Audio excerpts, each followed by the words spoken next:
I'll know that Colorado offers a boatload of outdoor activities, but not everyone is comfortable getting outside and trying those activities.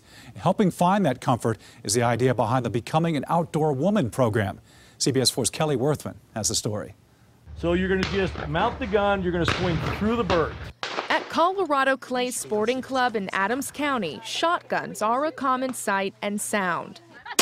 Stilettos, however, are not. And it's all about empowerment. These ladies are slipping on their high heels to step out of their comfort zone as part of the Becoming an Outdoors Woman program. A lot of women don't want to wear stilettos, but it's not about that. It's about, the fun and the act of just getting out and trying new things.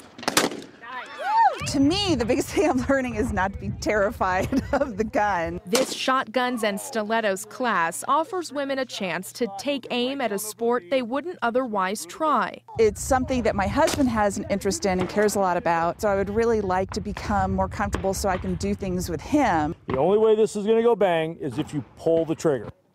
More than just shooting, the program offers all kinds of activities. This August, Becoming an Outdoors Woman is hosting an entire weekend retreat in Lyons, where women can learn a variety of skills on the 101 level. They're going to be teaching wild edibles, outdoor photography, ropes courses, rock climbing and rappelling, just amazing courses. And the hope is more women will give it a shot. If you're like me and you're a city girl, but you live in Colorado, it's kind of beholden on you to learn about the outdoors just so that you can take advantage of all that Colorado has to offer.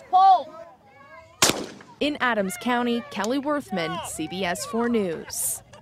Thank you, Kelly. And you can find out a lot more about that program in the links and info section of cbsdenver.com.